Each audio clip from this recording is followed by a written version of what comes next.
Well, I'm here. Take a look at this Marantz turntable I picked up. It's a 6110.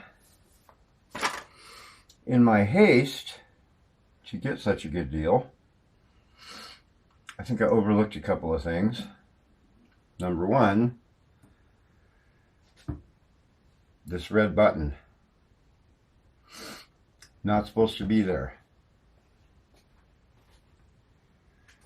Somebody has modified it for some reason. Instead of fixing it correctly,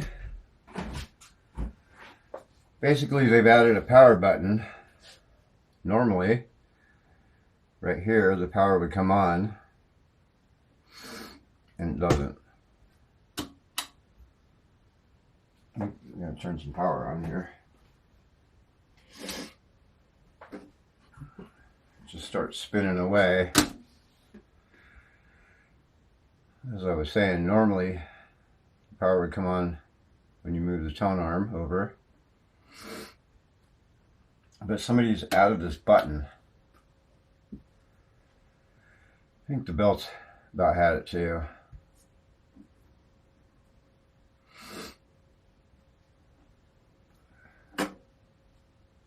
And I'm hearing the return click, which means that the tone arm, yeah, so now we have resistance here also, which we shouldn't.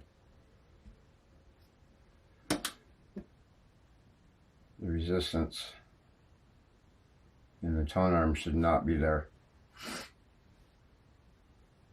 So it's got a lot of issues. I'm not happy. I was hoping I was getting a smoking good deal on a turntable. When I brought it home, the tone arm lift was stuck up and wouldn't go down, and now it won't come up, so it needs to be repacked. Hold the platter and just take a look.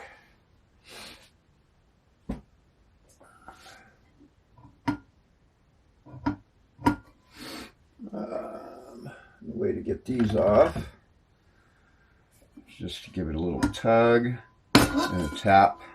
Well, let's pop the cartridge off here, the head unit, put it aside somewhere safe because it is the original.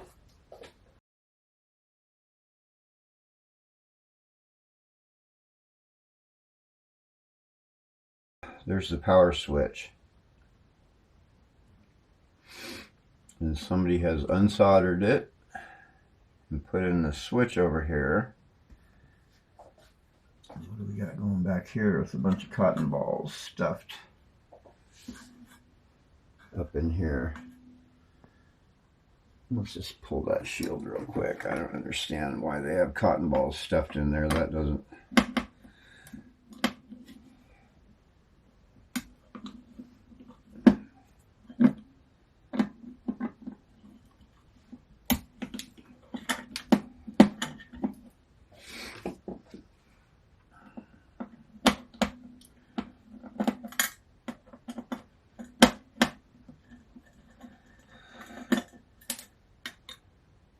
What in the hell is the point of that?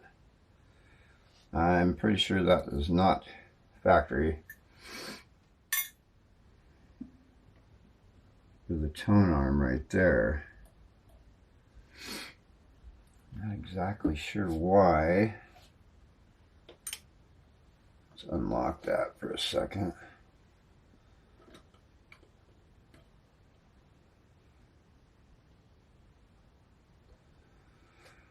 So, the tension I'm feeling is that spring.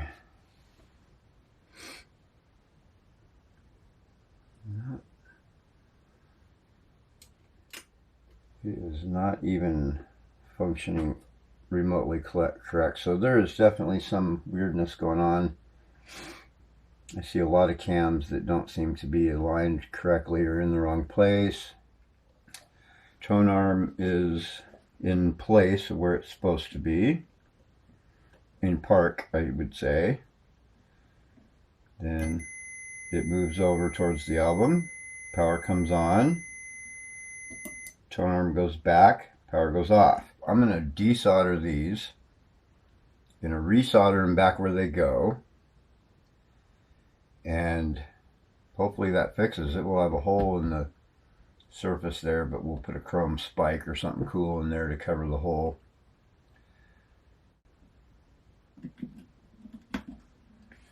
Alright. Yeah, I don't know what somebody was thinking. I see this a lot in cars.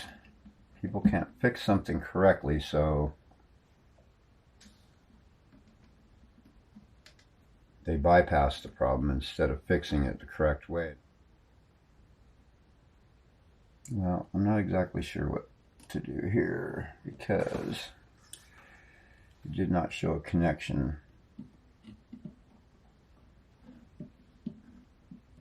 wiring schematic to this switch, so we're going to guess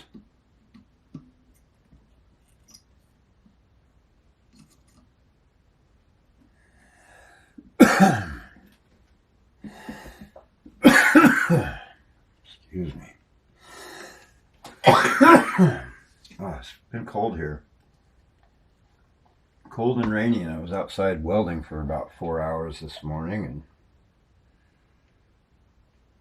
in 38-degree weather.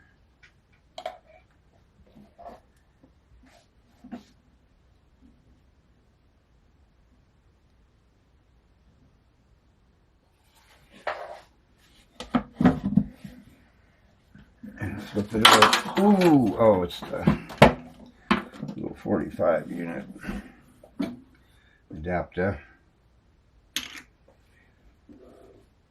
Oh, is it running? It is. Okay, so the tone arm, let's move this out of the way.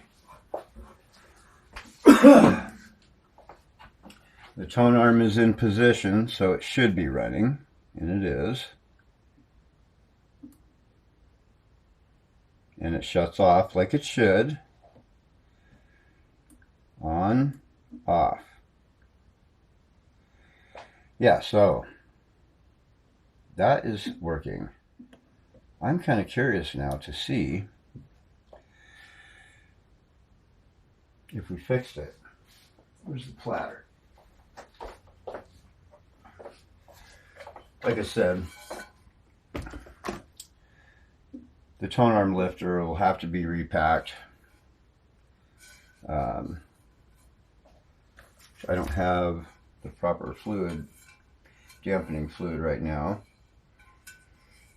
And there's a bajillion videos on YouTube about that anyway, so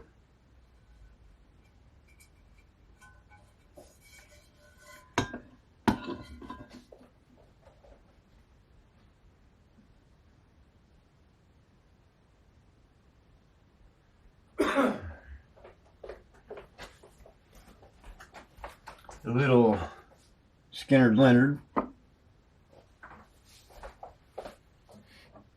and the head shell.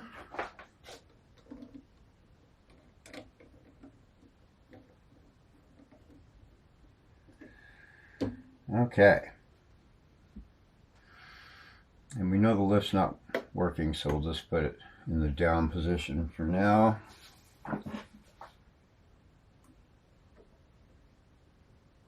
Okay, so the belt is giving us problems now.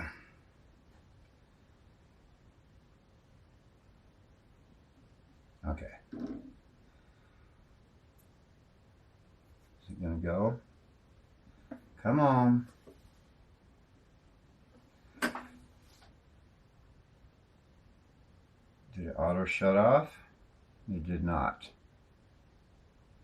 Okay, so now we're back to that resistance problem again. Also, it's not shutting off like it should, which means the cam is still not working properly.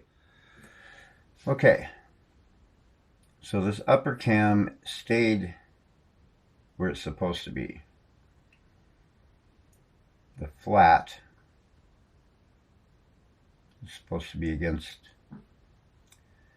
pointed towards the shaft. Okay, so we see the same issue that I started with.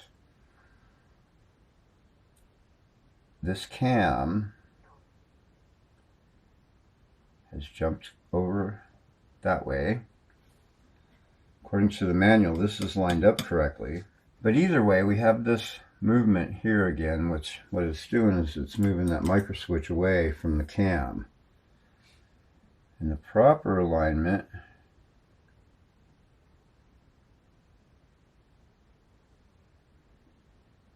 with the tone arm at rest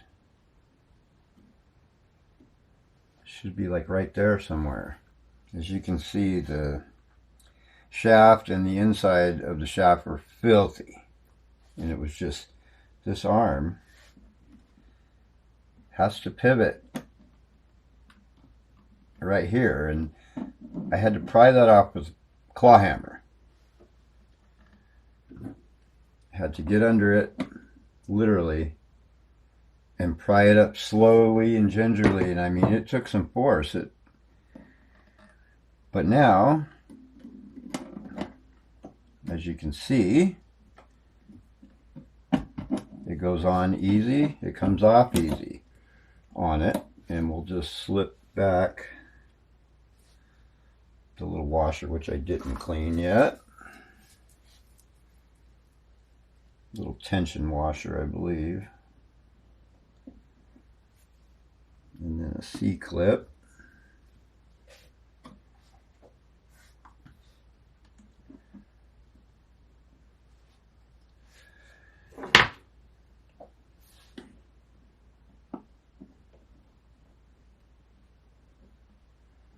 Which is always a lot of fun.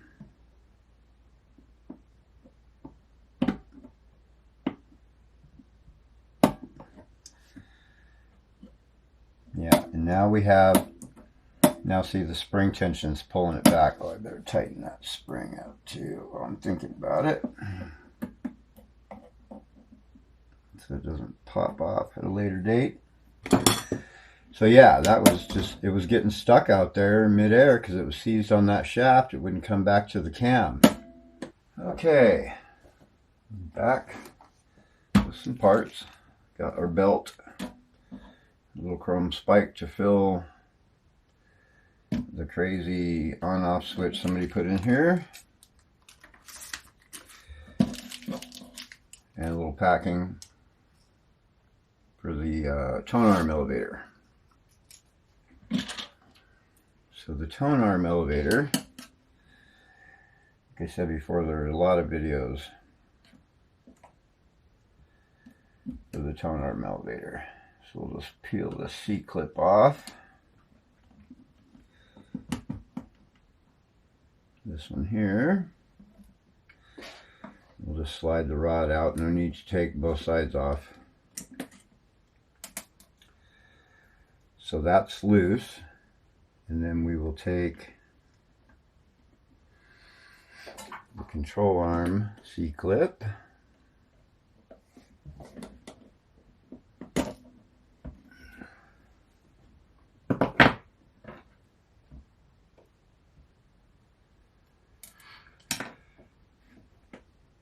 This should just pull right off. Oops. Little thrust washer there, pressure washer. Put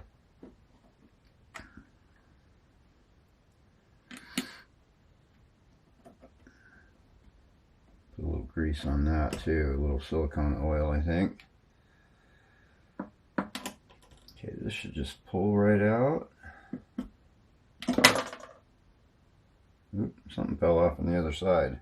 So yeah, it's completely dry.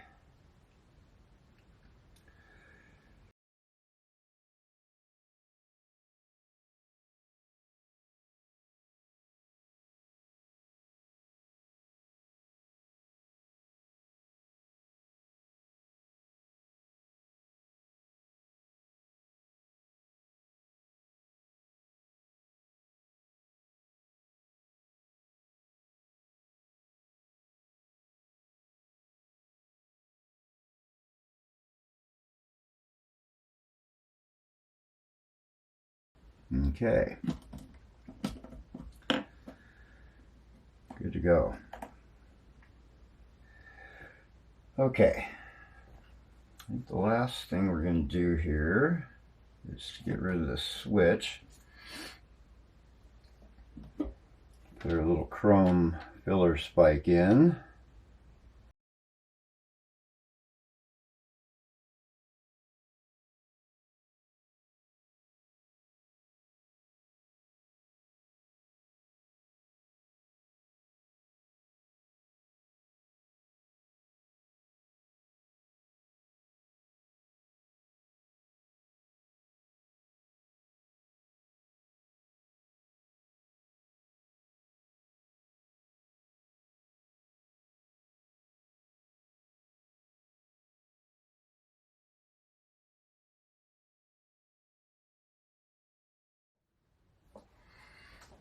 There it is.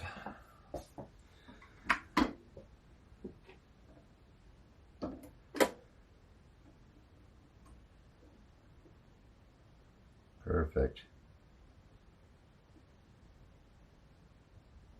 Yeah, and the queuing arm is working fantabulous. Let's see, a little deep purple.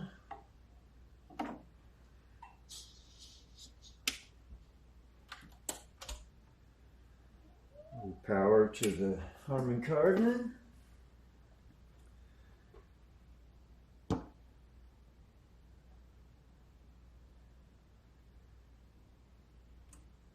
I can tell that the elevator is a little tall. Ooh, it's still dropping pretty fast.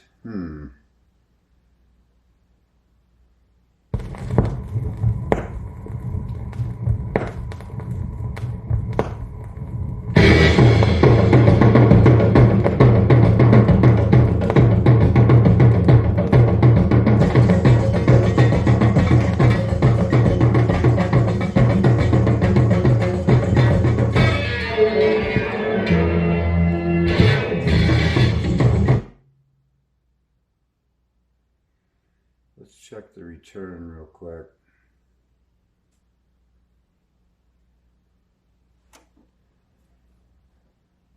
The elevator is going pretty high, but